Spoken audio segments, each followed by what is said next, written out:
네. 요즘 우리는 큐티로 누가복음을 매일 묵상하고 있는데요.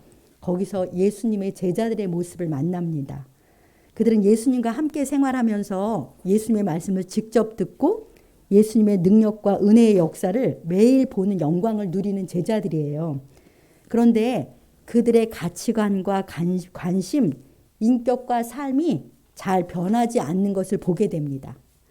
예를 들면 베드로는 예수님은 하나님의 그리스도시요 이렇게 메시아로 알았어도요. 계속 정치적인 메시아라고 생각하기 때문에 땅에서 예수님 때문에 한 자리를 차지할 생각을 한다든지, 또 예수님이 내가 고난받고 죽임당한다고 2번이나 얘기해줘도 제자들은 서로 누가 더 인정받나, 누가 더 높은 사람인가, 이런 세상적인 관심과 가치관이 여전히 있는 것을 보게 돼요. 더 놀라운 것은 사도 요한이 사랑의 사도인데요. 막 사마리아 사람한테 불을 내려가지고 그들을 다 없애달라고 막 이렇게까지 하는, 정말 주님의 제자로서 자비와 긍휼의 기본도 모르는 것 같은 제자들을 우리가 누가복음을 통해서 만나게 됩니다. 제자들의 이런 모습을 보면서 안타깝기도 하지만 참 위로가 되기도 해요. 위로와 소망이 되기도 해요. 왜냐하면 우리도 예수님 믿는다고 하지만 삶이 잘 안 변할 때가 많으니까 우리도 언젠가는 제자들처럼 변하겠구나. 저렇게 지금은 그렇지만 이런 이제 소망을 갖게 되는데요.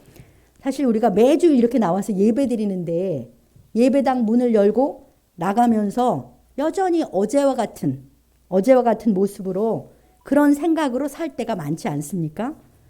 구원받은 하나님의 자녀이지만 생각과 삶은 여전히 땅에 속한 자와 같은 우리 자신을 발견합니다.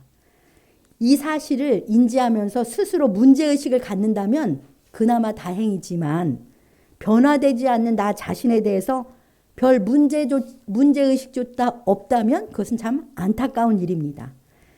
제자들뿐만 아니고 성경에 나오는 신앙의 위인들도 다 점차적으로 성장하고 변화돼요. 그런데 그들의 변화의 중심에 무엇이 있는지 아십니까? 하나님과의 인격적 만남이 있어요. 하나님과의 인격적 만남이 그들을 변화시키는 것이죠. 그런데 주로 그들이 어떻게 하나님을 인격적으로 만나느냐? 대부분 어려움 속에서 하나님을 간절히 찾는 기도를 하다가 하나님을 만나요. 그 성경의 사람들의 이제 그러한 일들이 많이 있는데요. 우리 성도님들에게 묻고 싶습니다. 여러분들은 하나님을 인격적으로 분명히 만나는 그러한 영적 경험을 하기를 갈망하십니까? 아멘. 또 하나님의 자녀로서 영적으로 정말 성장하고 변화되었으면 좋겠다. 그런 열망이 있으십니까? 예, 성령께서 저와 여러분들에게 이러한 영적 갈망, 영적인 변화, 열망을 주시길 소망합니다. 그래서 오늘은 하나님과 씨름하며 만난 분이엘이라는 제목으로 하나님의 말씀을 듣겠습니다. 오늘 말씀의 주인공은 여러분들이 잘 아는 야곱입니다. 야곱은 이스라엘의 3번째 족장이잖아요. 오늘은 야곱이 하나님을 인격적으로 만나게 되는 결정적 사건이 기록된 창세기 32장이에요. 야곱은 20년간이나 외삼촌 라반의 집에 살다가 지금 막 빠져나왔어요. 막 빠져나왔는데 도망쳐 나왔어요. 그런데 야곱은 외삼촌 집으로 밧단암으로 들어갈 때도 도망쳐 갔습니다. 형 에서가 무서워가지고 도망간 거예요. 그러니까 야곱은 도망 다니면서 험한 세월을 살았어요. 20년 동안이나. 근데 야곱이 왜 이렇게 도망 다니며 살게 되었습니까? 그는 하나님께 복받고 잘 살고 싶은 욕심이 참 많은 사람이었습니다. 그런데 그것을 자기 꾀와 자기 힘으로 얻으려고 했기 때문에 이렇게 도망 다니며 살게 된 거예요. 그래서 20년 동안 외삼촌 집에 가서 고생 많이 하며 지냈습니다. 지금은 20년이 지나서 야곱이 하나님의 은혜로 무사히, 라반이 만만치 않은 외삼촌이었거든요. 라반의 손에서 벗어나서 고향 땅으로 돌아가고 있어요. 근데 지팡이만 가지고 외삼촌 집으로 도망갔는데 지금은 2때나 이루었습니다. 정말 많은 가솔과 가축을 가진 부자가 되어서 나오긴 했습니다. 하나님께서 그가 고백합니다. 모든 은총과 진실함으로 자기에게 은혜를 베풀어 주셨기 때문이라고 야곱이 고백해요. 정말 하나님의 전적인 은혜로 야곱은 이제 많은 가솔과 재산을 얻어 나왔는데요. 오늘 창세기 32장 1, 2절 본문에는 나오지 않는데 이런 말씀이 나와요. 고향으로 돌아가는 길에요. 하나님의 사자들이 야곱에게 나타납니다. 야곱이 그 하나님의 사자들을 보고 이렇게 말해요. 하나님의 군대다. 하나님의 군대다라고 말하면서 그 하나님의 군대를 만난 장소를 마하나임이라고 부릅니다. 이 마하나임이란 뜻이 두 진이란 뜻이에요. 두 진. 그러니까 군대, 그러니까 한 진, 두 진 이렇게 하잖아요. 두 진이란 뜻인데요. 그러니까 고향으로 돌아가는 야곱의 여정에 보이지 않는 하나님의 군대가 함께 해 주신다는 의미입니다. 한 진은 하나님의 군대, 한 진은 야곱의 가솔. 이렇게 야곱의 가솔과 하나님이 함께 해준다. 그래서 두 진이라는 의미의 마하나임을 그가 경험하게 됩니다. 그러니까 마하나임은 야곱과 동행해 주시면서 그를 보살펴 주시는 하나님의 은혜라는 의미인 것이죠. 어떻습니까? 우리 인생 여정에도 우리가 하나님의 택하신 백성이고 자녀이기 때문에 언제나 하나님이 보이지 않지만 우리와 동행하세요. 주님 보이지 않는데 이 자리에 임재하시면서 우리 아주 기뻐하시고 우리에게 집중하고 계십니다. 마하나임의 은혜로 언제나 함께 해주시는 거죠. 혼자서 우리 인생길을 가는 것이 아닙니다. 언제나 하나님이 나와 함께 해주시기 때문에 우리는 둘이에요. 둘. 그러니까 두 진인 거예요. 그래서 주님과 나, 주님과 우리 참된 교회도 마하나임의 은혜가 언제나 함께하고 우리 여러분 각 사람의 삶에도 언제나 마하나임의 은혜가 함께하는 줄 믿습니다. 할렐루야. 그런데 하나님께서 동행해 주시는 은혜에도 불구하고 지금 야곱의 마음은 아주 무거워요. 왜냐하면 고향 땅으로 돌아가려면 반드시 해결해야 될 일이 있습니다. 20년간이나 묵혀두었던 그 야곱의 숨겨졌던 마음의 짐이 지금 수면으로 올라왔어요. 뭘 해결해야 되냐면 형 에서의 보복을 피해 도망갔기 때문에 고향으로 돌아가려면 반드시 형과 화해를 해야 되거든요. 관계 회복을 해야 돼요.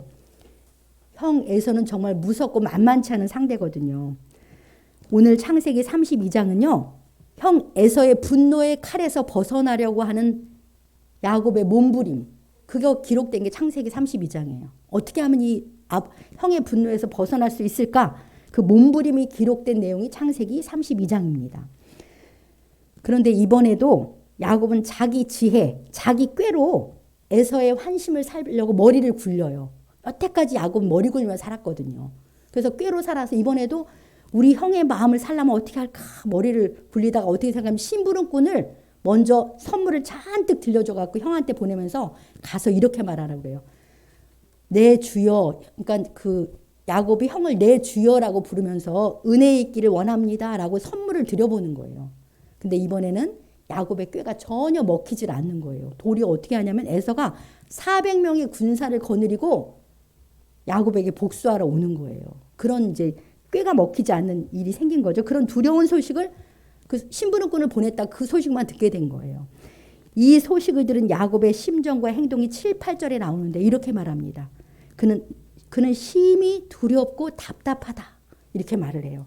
심히 두렵고 답답해가지고 그가 궁여지책으로 또 꾀를 생각해내요. 그래서 자기와 함께한 동행을 두 떼로 나누는 거예요. 사람도 하나 둘로 나누고 가축도 다 둘로 나눠가지고 이렇게 생각하는 거죠. 에서가 와서 이 한 떼를 치면 한 떼를 도망시켜야지. 그러면서 또 자기 지혜로 이제 생각을 해보는 거예요. 사랑하는 성도 여러분, 이 야곱의 이와 같은 모습 속에서 우리의 모습이 보여지지 않으십니까? 마하나임으로 하나님이 언제나 나와 함께 하시지만 우리도 어려움이 올 때는 여전히 두렵잖아요. 여전히 두렵고요. 그때 내 생각과 내 지혜로 이 문제를 해결해 보려고 막 나 혼자 애쓰는 어리석고 미련한 우리의 모습이 야곱의 모습에서 보여집니다. 내 지혜와 생각으로 문제 해결하는 태도를 내려놔야 되는데 그걸 내 힘 빼는 거라고 하거든요. 내 힘을 빼야 되는데 사실 우리는 그것이 잘 안 돼요. 내 힘을 빼야 하나님이 일하실 수 있는데 우리는 막다른 골목까지 가야만 내 힘이 빠져요. 그때서야 내 생각 고집을 내려놓아집니다. 저도 그렇습니다. 야곱이 나름 묘책을 강구해 보지만 두려운 마음이 가시지 않잖아요. 자칫하면 어떻게 됐어요? 그 20년 동안 고생해서 모은 재산 다 뺏기고 처자식을 다 잃을 수도 있습니다. 그리고 자기 목숨이 위태롭습니다. 형 에서는요. 옛날부터 사냥을 잘하고 들에서 자란 거친 사람이에요. 게다가 400명의 군사를 거느리고 오고 있다니 야곱의 잔머리로 상대할 수 있는 존재가 아닙니다. 정말 절체절명의 위기가 다가온 거죠. 그때서야 드디어 야곱이 하나님께 엎드려 기도를 해요. 창세기 39장 9절로 12절인데요. 이 상황에서 야곱이 드린 기도입니다. 근데요, 정말 놀라운 게 뭐냐면 이 야곱이 이스라엘의 3대 족장이잖아요. 이때 기도가 야곱이 처음으로 자기 혼자 드린 기도예요. 진심으로 하나님께 최초로 드린 기도라는 것이 진짜 놀랍습니다. 그렇게 도망다니며 험한 세월을 살았는데도 야곱은 하나님께 스스로 간절히 기도한 적이 없어요. 성경에 그런 게 나오지 않습니다. 그럼 그동안 그는 무엇으로 살았습니까? 여전히 자기 지혜와 힘으로 속이면서 자기 꾀로 살았습니다. 그럼에도 불구하고 그를 택하신 하나님은 일방적으로 고비마다 그에게 나타나셔서 말씀해 주시고 그를 도와주세요. 앞에 성경에 보면 그러니까 하나님이 택하신 야곱을 일방적으로 은총을 베풀어 주시고 말씀해 주시고 도와주십니다. 이렇게 이스라엘의 3대 족장인 야곱이 이렇게도 하나님을 잘 찾지도 않고 육신적으로 살았다는 것이 참 놀랍습니다. 그는 아직은 육신적인 사람이에요. 영적인 사람이 아닙니다. 이 시점에서 야곱의 간절한 기도 한번 들어볼까요? 9절만 먼저 읽어보겠습니다. 같이 읽어봅시다. 야곱이 또 이르되 내 조부 아브라함의 하나님 내 아버지 이삭의 하나님 여호와여 주께서 전에 내게 명하시기를 네 고향 네 족속에게로 돌아가라 내가 내게 은혜를 베풀리라 하셨나이다. 아멘. 이 기도를 잘 들어보십시오. 야곱이 하나님을 누구시라고 부릅니까? 내 할아버지 아브라함의 하나님, 내 아버지 이삭의 하나님 여호와여 이렇게 부릅니다. 이때까지 야곱에게 여호와 하나님은 자기의 하나님이 아닌 거예요. 그저 할아버지와 아버지의 하나님입니다. 왜냐하면 스스로 하나님을 간절히 찾아본 적이 없기 때문에 자기의 하나님으로 제대로 자기가 하나님을 경험한 적이 없기 때문입니다. 그동안 야곱의 삶에는 무수한 은혜가 있었어요. 무수한 은혜가 있었지만 대부분 신실하신 하나님의 일방적인 은혜였기 때문에 그에게 하나님은 아직 나의 하나님이 아닙니다. 그래서 그는 조상의 하나님께 기도합니다. 그러면서 이렇게 말하죠. 하나님이 저한테 말씀하셨잖아요. 이제 고향으로 돌아가라고. 그러면서 네가 고향으로 돌아가면 내게 은혜 베푼다고 말씀해 주셨지 않습니까? 이렇게 하나님 말씀 붙잡고 얘기는 하지만 처음으로 간절한 기도를 그가 시작한 거예요. 사랑하는 성도 여러분, 여러분들은 지금의 야곱처럼 절박한 심정으로 하나님을 내가 개인적으로 간절히 찾으면서 기도한 적이 있으십니까? 하나님을 개인적으로 간절히 찾고 그 기도 가운데 하나님을 만난 경험이 없으시면 여호와 하나님은 아직 나의 하나님은 아닌 거예요. 내 하나님은 아닌 것이죠. 아직도 내 부모의 하나님, 우리 목사님의 하나님이긴 한데 내 하나님은 아닌 것입니다. 우리에게 하나님과 나만의 비밀스러운 영적인 만남이 없다면 우리와 하나님과의 관계는 이 정도에 늘 머무는 거예요. 이 정도에 머무는 것입니다. 야곱도 이때까지는 나의 하나님이 아니고 할아버지와 아버지의 하나님이었어요. 그렇다고 야곱이 그동안 하나님의 은혜를 경험하지 못했느냐? 아니요, 많이 경험했어요. 스스로도 고백할 만큼. 그러나 하나님과 자기만의 인격적 관계 속에서 분명한 만남, 경험이 없었습니다. 우리 성도님들은 어떠십니까?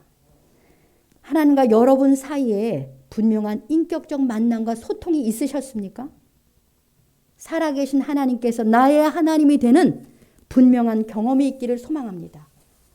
그는 하나님께서 자신에게 준 이 말씀 붙잡고 그동안 베풀어 주신 은혜를 헤아리면서 감사의 기도를 올리고요. 11, 12절에서 이렇게 기도해요. 11, 12절에 그의 솔직한 기도를 한번 들어보겠습니다. 같이 읽어볼까요? 내가 주께 간구하오니 내 형의 손에서 에서의 손에서 나를 건져내시옵소서. 내가 그를 두려워함은 그가 와서 나와 내 처자들을 칠까 겁이 나기 때문이니이다. 주께서 말씀하시기를 내가 반드시 네게 은혜를 베풀어 내 시로 바다에 셀 수 없는 모래와 같이 많게 하리라 하셨음이니이다. 아멘. 야곱의 간구 참 솔직하고 간절하죠. 내 형 에서의 손에서 나를 건져내 주십시오. 두렵습니다. 나와 내 처자식을 죽일까 봐 겁이 납니다. 이렇게 솔직하고 간절하게 하나님께 기도합니다. 그러면서 야곱이 하나님의 약속, 받은 약속이 떠오르는 거예요. 그 약속을 하나님 앞에 주장하는 거죠. 주님, 저에게 반드시 은혜를 베풀어서 제 자손이 바다에 셀 수 없는 모래와 같이 많게 하신다고 약속하셨잖아요. 하나님 살려주십시오. 이렇게 간절히 그가 간구하고 있습니다. 이렇게 간절히 기도했어요. 그럼 보이는 상황이 당장 달라질까요? 여기서는 당장 달라지진 않는 거죠. 여전히 400명의 군사와 에서가 쫓아오고 있는 거예요. 간절히 기도했지만 아직 그의 두려움의 문제, 이 절체절명의 문제는 눈앞에 그대로 있습니다. 그래서 그는 밤에 일어나요. 일어나가지고 자기 아내와 자식들과 이를 다 인도해서 야복 강을, 이 야복 나루를 건너게 먼저 밤중에 다 건네보내고요. 홀로 그 야복 나루에 앉아요. 홀로 그 자리에 남는 것이죠. 가장으로서 정말 마음이 무겁고 힘든 시간이겠죠. 아무리 머리를 써도 자기 힘으로 에서와 400명의 군사를 이길 도리는 없습니다. 에서의 분노를 가라앉힐 방법을 나름 연구해 보지만 그것도 시덥지 않습니다. 많은 연구를 해요. 창세기 32장 읽어보시면 정말 막막하고 두려운 시간인 것이죠. 하나님께 기도를 드렸지만 아직 확신은 없습니다. 그런데 그 밤에요. 어떤 일이 일어나냐면 어떤 사람과 날이 새도록 야곱이 씨름을 하는 거예요. 진짜로 육체적으로 씨름을 한 것입니다. 그 씨름에서 그 어떤 사람은 야곱을 못 이겨요. 야곱이 어찌나 악착같이 씨름에 임하던지 도무지 야곱을 이길 수가 없습니다. 그래서 급기야 그 사람은 야곱의 허벅지 관절을 이렇게 쳐가지고 어긋나게 만들어 절름발이로 만드는 거예요. 그래서 절름발이를 만들어 놓고 이제 날이 새니까 그만 나를 좀 보내줘라. 그 사람이 그렇게 말하는데요. 야곱은 그를 끝까지 놓아주지 않고 이렇게 말해요. 자, 26절을 본문 26절이에요. 본문 26절을 한번 읽어볼까요? 그가 이르되 날이 새려하니 나로 가게 하라. 야곱이 이르되 당신이 내게 축복하지 아니하면 가게 하지 아니하겠나이다. 아멘. 야곱은 필사적입니다. 당신이 내게 축복하지 않으면 못 가게 할 수 없습니다라고 매달리는 거예요. 그러니까 야곱은 밤새 자기와 씨름한 사람이 자기에게 축복을 주는 권세가 있는 분이라는 걸 알아차린 거죠. 하나님이 나타나셔서 사람으로 나타나셔서 야곱과 씨름을 해줬는데요.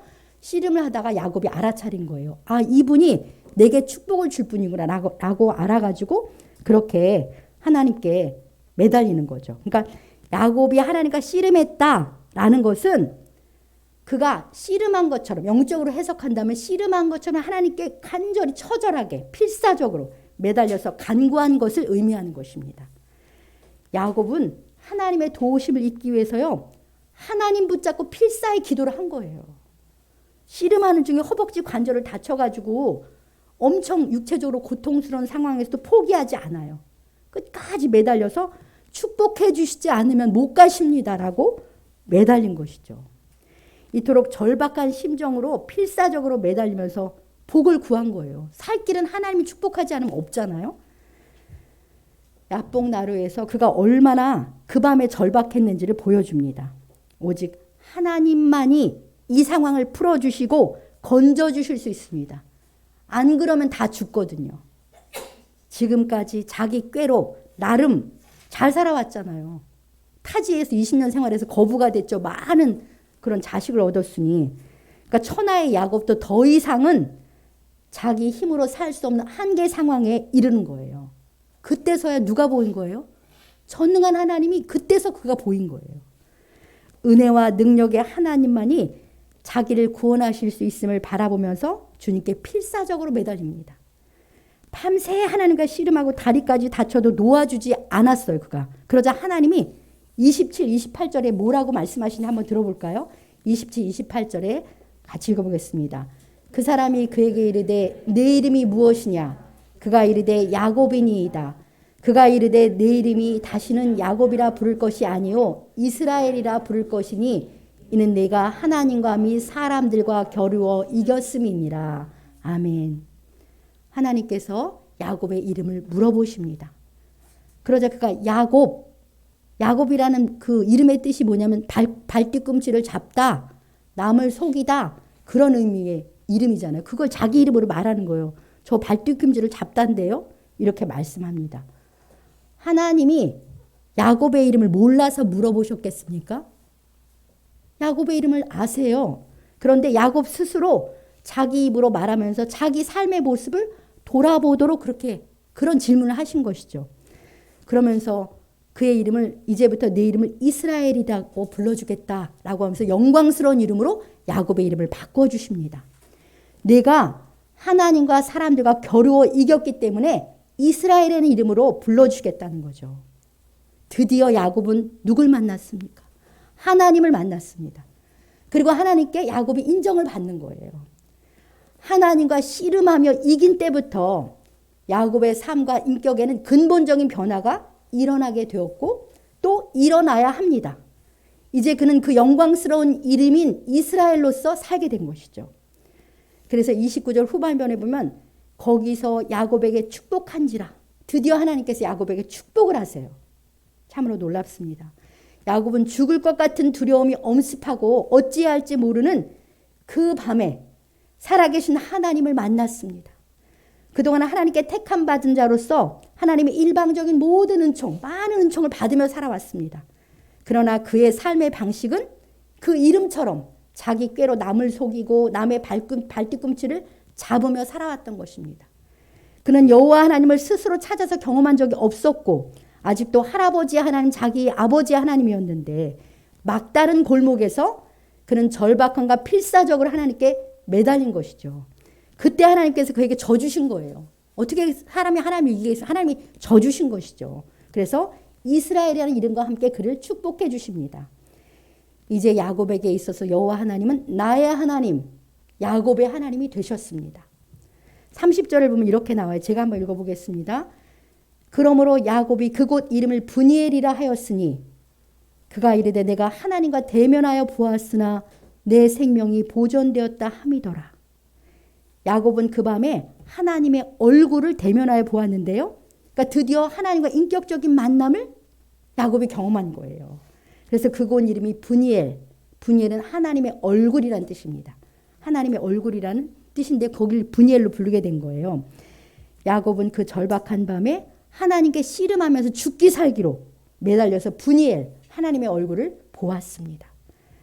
그 결과 창세기 33장에 어떤 극적인 반전이 일어나냐면요.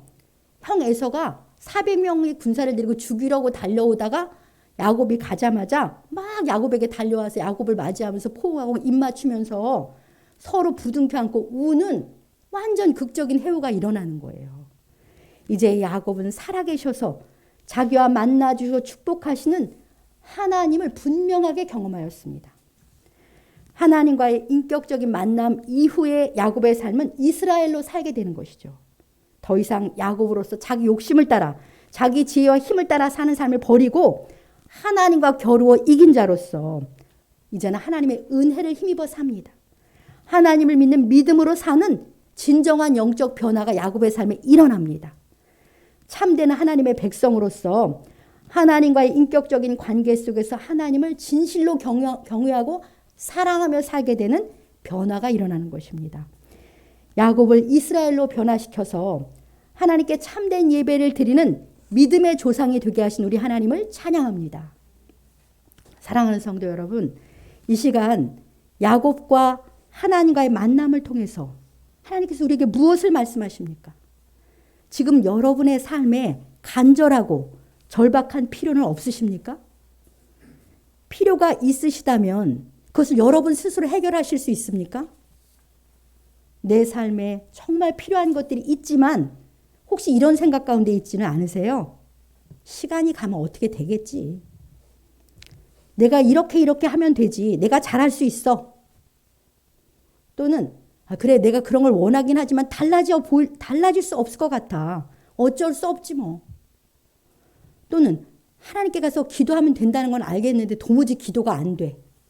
이런 생각 가운데 있지는 않으십니까? 야곱의 상황을 생각해 보십시오.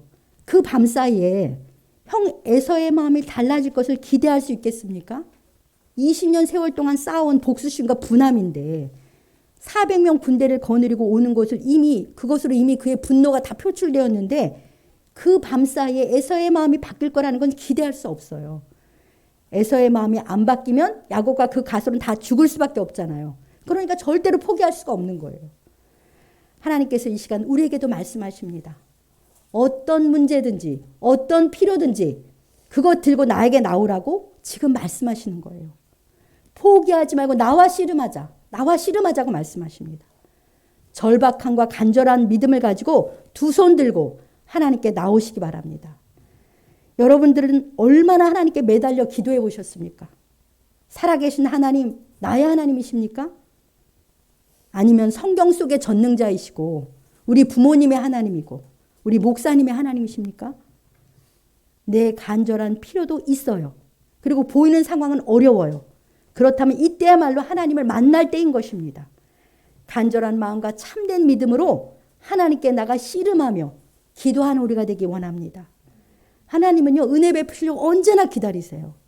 하나님께서 많은 말씀으로 우리를 부르시면서 내게 나오면 내가 널 만나주겠다. 내게 응답하겠다. 이렇게 약속하시는데요. 그 중에 한 말씀만 살펴보겠습니다. 예레미야 29장 11절로 13절입니다. 뜻을 생각하면서 같이 읽어보겠습니다.